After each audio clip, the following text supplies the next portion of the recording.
E aí galera, tudo bem? Mais uma semana de aula, vamos lá. A vacina tá logo aí na esquina, só mais uns 6, 7 meses, quem sabe. Brincadeiras à parte aí, mas imagino que deve estar difícil para todo mundo. Mas vamos continuar aí com a nossa disciplina de vertebrados 2, tá? Semana passada a gente falou sobre a origem das aves, né? A evolução do voo também. E eu falei rapidamente os principais grupos, igual alguns grupos pré-históricos, né, e os grupos atuais das aves. E dentro dos grupos atuais, vamos começar a ver a diversidade desses grupos. Então eu vou mostrar nessa aula e na próxima as principais ordens de aves, sendo que na próxima aula é dedicada especialmente para a ordem dos passeriformes, e vocês vão ver por quê, que é a ordem mais diversa. Né? Então vamos lá. Sobre os clados das aves, né, a gente já descobriu que dentro dos dinossauria, né, então se eu tenho um cladograma aí dos dinossauria, que as aves elas estão dentro desse grupo, né, um grupo dentro do clado dos dinossauros, que é dividido em Ornitisquia e Saurisquia. Lembrando que as aves estão dentro do Saurisquia, dentro do grupo dos Theropoda, tá? Até aqui eu vou pedir para vocês lembrarem, porque junto dos Theropoda, as aves elas compartilham várias características. Então as aves são dinossauros Theropoda, ok? Dentro da linhagem do Saurisquia. E para a gente lembrar que a hipótese evolutiva mais aceita das aves é que elas são então terópodas, né? E surgiram há mais ou menos 180 milhões de anos, ok? E as semelhanças com os terópodas, quais são? Isso aí é pergunta para o trabalho, aí para a prova. Né? Então elas têm um pescoço alongado, imóvel, em forma de S, pés com 3 dedos voltados para frente e um para trás, que é o que a gente chama de pé tridáctilo. Né? Postura digitígrada, então elas suportam o peso do corpo com os dedos. Né? A junta do tornozelo forma-se entre os ossos tarsais, que é um nome para junta intertarsal, e além de ter ossos ocos e pneumáticos, né? Então são ossos mais leves. E aí eu falei dos dois principais grupos das aves modernas, né? Os paleognatos e os neognatos, que são dentro dos orniturines. A gente tem os enantiornitines e os orniturines. E dentro dos orniturines a gente tem os modernos, que são as aves atuais, entre os paleognatos e os neognatos. Desculpem. Então, nos neortines, que são os orniturines atuais, né, a gente tem os paleognatos e os neognatos. Os paleognatos são só dois grupos, as ratitas e os tiraniformes. Né? E os neognatos, todas as outras ordens, que são várias. As aves formam um grupo muito diversificado. E aí, Prum e colaboradores de 2015 tem várias filogenias de aves, tá? Essa aqui é uma para exemplificar, mas é uma bem difundida, com várias ordens de aves. Eu acho que é a mais ampla, porque tem, inclusive usando dados de sequenciamento de nova geração, né? Então, quem quiser olhar depois, eu vou deixar linkado no Saiba Mais do vídeo esse artigo aí também, ok? Então, assim, baseado nesse trabalho, eu vou mostrar as principais ordens dentro da aula de hoje. Não se preocupem, eu não vou cobrar nenhum desses relacionamentos, são muitas ordens. Eu acho que até os ornitólogos ficam um pouco perdidos na hora de ver essas ordens, quem é parente de quem aí. Mas é uma coisa interessante da gente saber, né? Que os neotrópicos têm a maior diversidade de aves do mundo, tá? O Brasil, atualmente, 1901 espécies, eu acho que já passou isso aí um pouquinho, vou consultar para vocês para a aula à noite, porque esse número sempre muda, isso levando em consideração espécies. Porque na ornitologia ainda se usa muitas subespécies entre as aves também. E considerando subespécies, a gente tem muito mais de 2.000 táxons. Né? Mas a Colômbia está em primeiro lugar, o Brasil está em segundo e o Peru em terceiro. Né? Então a maior diversidade de aves do mundo está aqui na região neotropical e principalmente na América do Sul. Tá?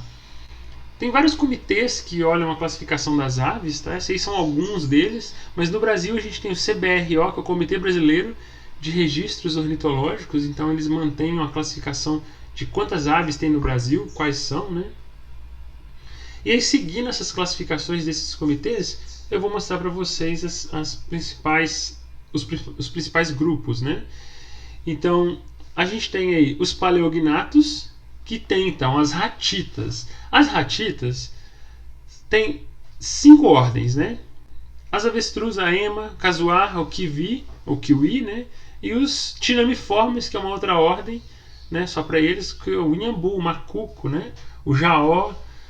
E olha que interessante, os paleognatos, né? É um grupo muito antigo, é um grupo com uma distribuição quase no globo todo, mais tropical. Mas olha só, a gente tem um representante desse grupo em cada área do mundo. Então a gente tem representantes na Oceania, outro representante aqui na Austrália, um representante na Nova Zelândia, tem representante aqui na África, né, que entra um pouco na Eurásia, em Madagascar, e a ema aqui na América do Sul. Então a gente não tem sintopia, né, espécies ocorrendo no mesmo lugar desse grupo, com exceção dos tinamiformes, que também é um grupo que não está só aqui na América Central, mas está na América do Sul também. Inclusive a maior diversidade está aqui. E isso é super interessante porque, por exemplo, a ema, ela é um grupo irmão da avestruz, né? Assim, tá no mesmo clado, né?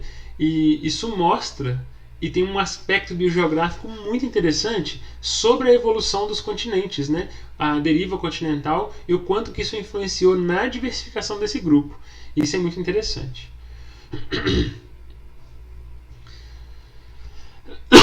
E aí existe uma lista de aves do Brasil, né, do CBRO. Aqui nessa foto aqui é uma lista de 2014, mas eu não sei quando que é a última atualização dela, mas é só entrar no site do CBRO que tem a lista lá. E as aves é muito interessante porque a morfologia é muito boa para classificar esses organismos, né? E cor também. Isso é legal porque tem muitos guias de campo para identificar as aves, né? Então eu coloquei aqui 3 exemplos, mas tem vários deles. Inclusive tem um para Campo Grande, que o pessoal do Clube de Observadores de Aves aqui fizeram, né? Eles têm aquele observar que eles fazem todo ano. E isso é muito legal, porque aves, né? A gente tem o birdwatching, que é a observação de aves, é uma das ciências cidadãs mais difundidas no mundo todo. Então tem gente que é médico, advogado, professor, né, contador, mas às vezes gastam os finais de semana indo para campo para observar a ave, né? E Campo Grande é um lugar fantástico para fazer isso aí também. E aí a gente tem muita informação sobre ave por causa desse tipo de ciência cidadã, né? Mas vamos lá. Então a classificação das aves atuais. Os paleognatos, então a gente tem as ratitas, né, que são aquelas aves que eu mostrei para vocês. E no Brasil a gente tem só 2 ordens, os reiformes, que só tem uma espécie, que é a ema, né, que é a rei americana, e os tinamiformes, que são os iambus, macucos, o jaó, que são aves que estão no interior de floresta, aqui, interior de mata também, algumas capoeiras, né? Então aqui, ó, os reiformes, a gente só tem a ema, que é um bicho típico do Cerrado. Esse mapa aqui, ela tá botando ela dentro da Mata Atlântica, mas não tem, né? É um bicho típico do Cerrado. Ela invade um pouquinho aí algumas regiões de capoeira também, mas é um bicho de área aberta, né? Tem uma espécie só que é a rei americana. Os tinamiformes, então, a gente tem aqui a codorna, o jaó. Essa codorna aqui não é aquela codorna que se compra o ovinho de codorna, essa codorna nativa, né? Nutura maculosa. A gente tem 9 gêneros dentro dessa família Tinamidae, tá? E interessante que a incubação e o trato dos filhotes são tarefas dos machos, né? E são espécies cinegéticas. O que é isso? Eles são muito apreciados pelos caçadores. Inclusive algumas espécies estão ameaçadas porque são muito caçadas para consumo da carne, tá? E aí, isso aí são os paleognatos, é o que a gente tem de paleognato hoje. E o outro grupo são os neognatos, né? Que são todas as outras ordens, tá? Então são mais de 20 gêneros, né? A classificação mudando recentemente, aí, desculpa, não é nem 20 gêneros, mais de 20 ordens, tá? Então, uma das ordens, eu não vou mostrar todas, eu vou mostrar as principais e que ocorrem no Brasil, tá? Só para a gente conhecer, que eu acho muito importante. Então, os anseriformes, que é a família dos patos, né? Então, são 3 famílias, né? Anhamidae, Anatidae, 2 no Brasil, que são essas 2. Ocorrem no mundo todo, várias espécies são migratórias, né? E várias foram domesticadas pela carne, pena ou ovos, né? E muitas são caçadas também. E gostam de habitar habitats, zonas aquáticas dentro do continente, né? Então isso aqui é o irerê, bem comum aqui em Campo Grande também. O pato do mato, Cairina moscata também, que a gente consegue observar aqui na região. Então é um grupo muito conhecido, né? Os galiformes, e pelo nome da ordem, não precisa nem de falar quem que representa, uma das espécies é o Galus galus, né? Que é a galinha doméstica, né? Tem 5 famílias no mundo, 61 gêneros, mas no Brasil a gente tem galiformes nativos, né? O tum, o jacu, o fazão não é nativo, né? Mas está nessa família também. E tem muitas espécies ameaçadas e ou extintas. Então esse aqui, ó, o pau chimito, que é o mutum do Nordeste, é um bicho que só existe em cativeiro hoje. Não tem vida livre, mas a gente extinguiu na natureza, né? Só tem em criadouros ou zoológicos. Os pelicaniformes, né, que é uma ordem que sim, os pelicanos estão aí dentro, eles são cosmopolitas, são aves paludícolas principalmente, mas tanto em ambiente marinho quanto em ambiente estuarino e em ambientes dulcícolas também, né? Tem patas longas e sem penas, né, nessas patas, e pescoço bem comprido, muitas, né? A ordem das garças, desculpa, a ordem, as famílias das garças está dentro dos pelicaniformes também, né? No Brasil a gente tem 3 famílias, tá? E aqui alguns exemplares, né? O sacoboi, a garça vaqueira, que é um animal exótico, mas a gente não introduziu. Ela veio da África para cá e ela apoiava assim navios e vinha nesses grandes navios, e hoje tem populações estáveis no Brasil, tá? O colhereiro, bem comum no Pantanal inclusive também, ele tem essa coloração rosa porque ele se alimenta de crustáceos, né? E principalmente no período reprodutivo que ele fica com essa coloração arroseada. Os catartiformes, que são os urubus, né? Eles são, essa ordem é restrita ao Novo Mundo. Os abutres, né, que do Velho Mundo, são de uma outra ordem. Mas essas aves são todas necrófagas, né? Se alimentam então de carniça, né? Então são muito importantes ecologicamente. Mas algumas espécies podem caçar também. Eu mesmo tenho um trabalhinho publicado junto com o Neto, né, que é técnico nosso aí da coleção, do Catartisaura, que é o urubu de cabeça vermelha, predando uma jararaca. Ele mata uma jararaca e come ela. Mas no geral eles são necrófagos, né? Então tem uma família e 5 gêneros, 3 no Brasil. E no Brasil a gente tem 5 espécies, tá? 3 catartes, um coragips, que é o urubu preto, de cabeça preta, que é o mais comum, e o urubu rei, Sarcorhamphus papa. E a gente tem os accipitriformes, que são 2 famílias, né? A Pandionide, que é a águia pescadora, e a Accipitride, que é a família dos falcões, né? São rapinantes diurnos. A Accipitride é uma família cosmopolita também, e são predadores muito ativos, né? E muitos predam inclusive outras aves, muitos lagartos, eles predam de tudo, na verdade, com exceção da Pandionide, que é uma águia piscívora, tá? Aí alguns exemplares, então aqui o gavião pega macaco. Esses bichos aqui todos tem em Campo Grande, tá? O gavião de cabeça cinza, o gavião urubu e o gavião carijó, que é um dos mais comuns no Brasil todo aí também. Mais uma ordem, a ordem dos gruiformes, né? Eles são cosmopolitas e tem 6 famílias, 4 no Brasil. É a família da saracura, está sempre perto de ambientes paludícolas ou de riachos também, né? Então a gente tem a saracura 3 potes e aí o carão também, que é bem observado e bem comum lá no Pantanal.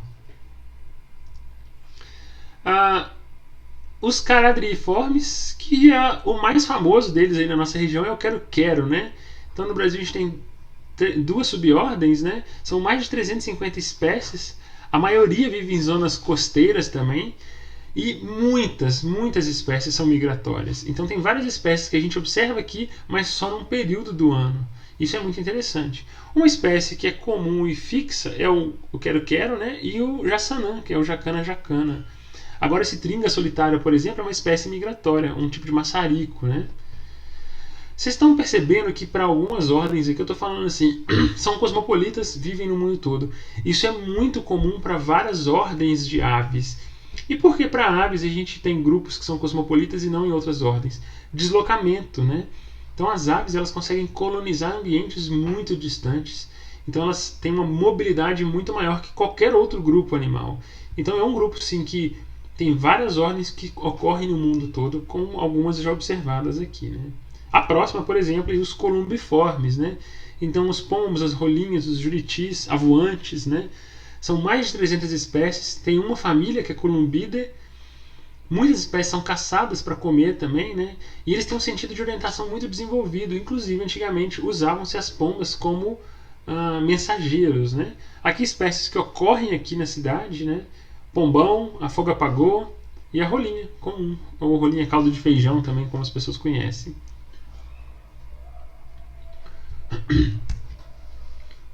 Família dos cuculiformes, né? Então são o cuco sim está aí nessa família, mas a gente não tem cuco no Brasil, tem cuculiforme, parente dele, né?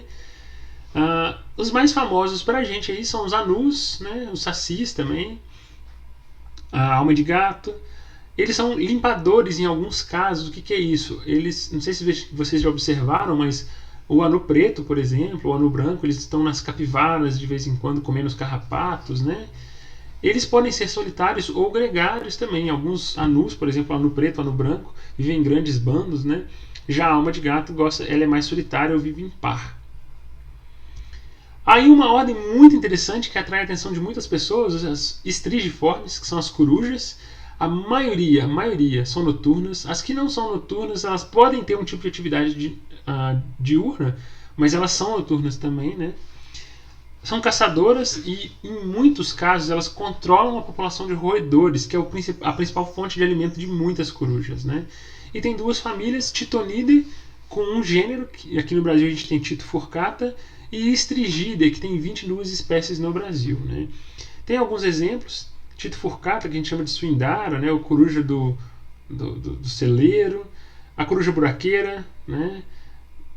Jacurutu aqui, ó, a coruja orelhuda também, a coruja de orelha, que é a Asio clamato, são bichos que a gente tem aqui na região. E esses são bichos, como eles são noturnos, e eles caçam roedores no geral, que são animais também noturnos, né?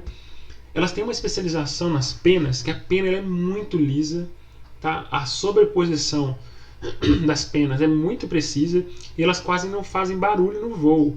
Então, eu vou mostrar para vocês à noite na aula o vídeo dessas corujas, ou quem quiser clica aí, vai estar no link também, de como que funciona, né, essa tecnologia, né, essa precisão, né, esse silêncio das asas das corujas. Isso é muito interessante. Mais uma ordem de animais noturnos também, né, os Nyctibiformes, né, os urutaus e a mãe da lua também, tem um gênero no Brasil e 5 espécies, né. São noturnas, né, neotropicais, e a pálpebra superior dos Nyctibios, né, é modificada, eles conseguem enxergar com o olho fechado. Então tem uma abertura na pálpebra superior, ou duas, né, onde o animal com o olho fechado ele consegue continuar enxergando, né, ou pelo menos ver vultos. E isso ajuda ele com a presença de predadores, né? Então chegando um predador, ele consegue fugir se a camuflagem dele não está funcionando, né?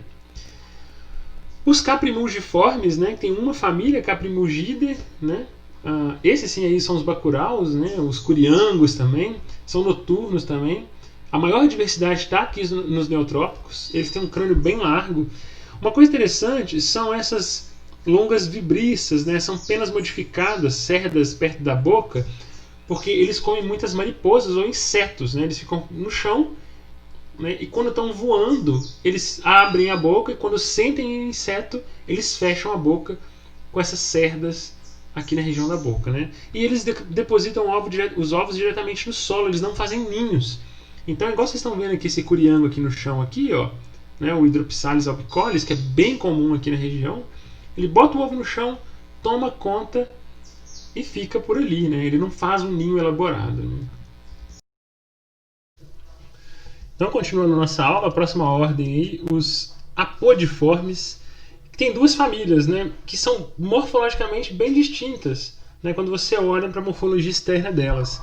Então, a primeira família é os Apodidae, que são os andoriões, taperuçus, né? E os Trochidilidae, os beija-flores. Então vamos ver as duas aqui e olha só que interessante, né? Os apodídeos, né, que são os andoriões, tem 6 gêneros no Brasil, né, são aerícolas, são aves que conseguem ficar o dia inteiro voando, capturando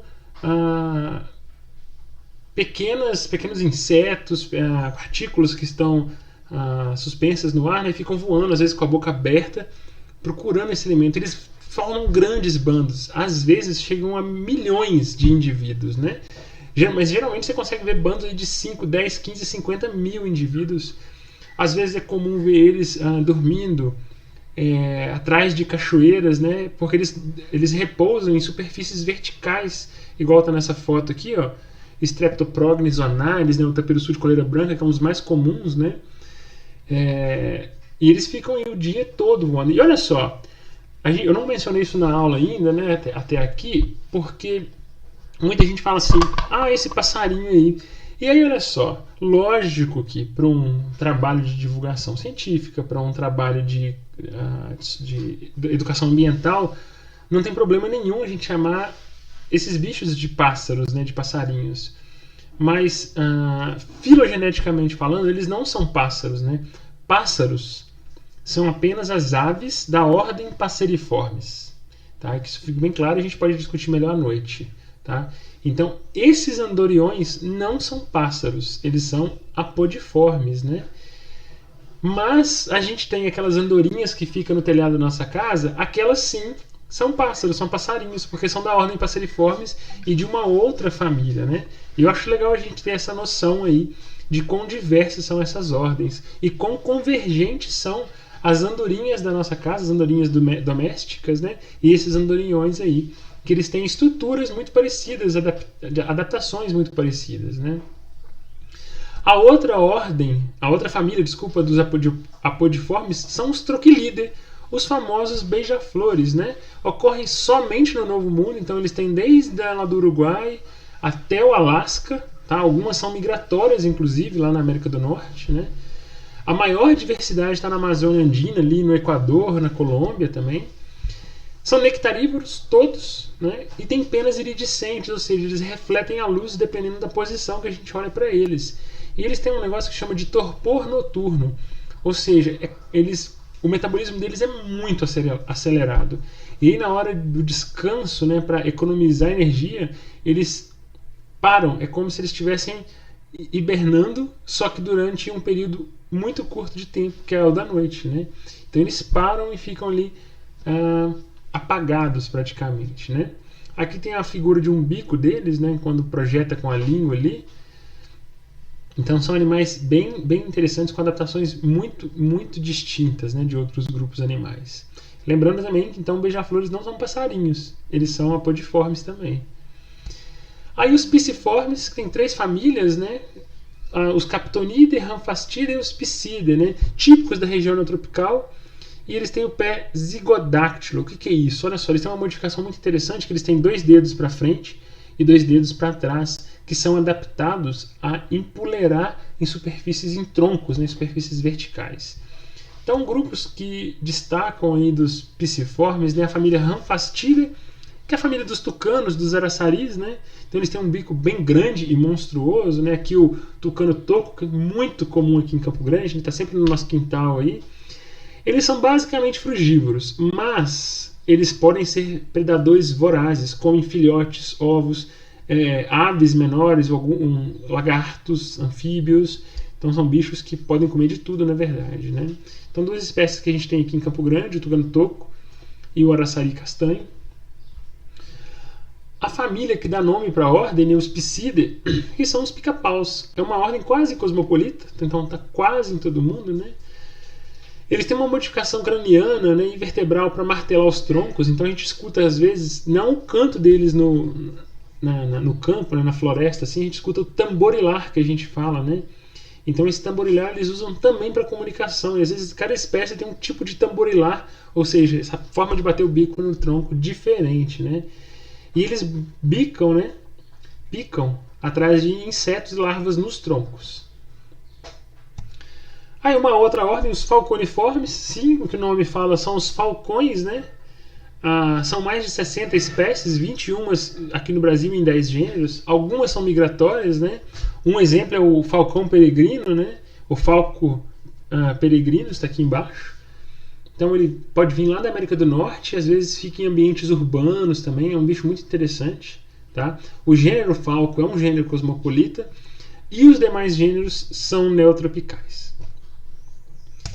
E para finalizar a aula hoje com os principais gêneros não passeriformes, né, os psittaciformes, que tem uma família que são os Psittacidae, e é uma família muito bonita, muito famosa, né? Então mais de 300 espécies, muitas ameaçadas de extinção, que são os papagaios, os periquitos, as araras, as maritacas, né? Eles têm um bico curvo, uma mandíbula superior recurvada sobre a inferior. Eles geralmente vivem em regiões quentes e temperadas de todos os continentes. E o Brasil possui a maior riqueza de psitacídeos do mundo. É um grupo muito ameaçado. Por quê? Pela beleza deles. Então, muitos colecionadores de aves, muitos zoológicos, muitos caçadores pegam esses bichos. Né? A gente vê frequentemente aqui no Mato Grosso do Sul o quanto que tem de biopirataria em cima desse grupo de aves. Né? E é interessante que a maioria é monogâmica. Lógico que algumas espécies, ou mesmo alguns indivíduos, a gente já tem vários estudos mostrando que às vezes eles têm uma certa infidelidade, né, para alguns casais, mas no geral eles formam casais que vão viver juntos a vida toda. Né? Isso é muito famoso dentro desses grupos. Aqui espécies que a gente tem aqui no estado, né, a arara azul grande, né, o papagaio verdadeiro, muito traficado aqui no estado também, e a canindé, que é praticamente o símbolo de Campo Grande, já tem todo quanto é canto aí. Ok? Hoje a gente fica por aqui. Até a nossa próxima aula com os passeriformes, a diversidade de passeriformes que a gente tem. E hoje a gente discute um pouco sobre a nossa prova também. Valeu, pessoal!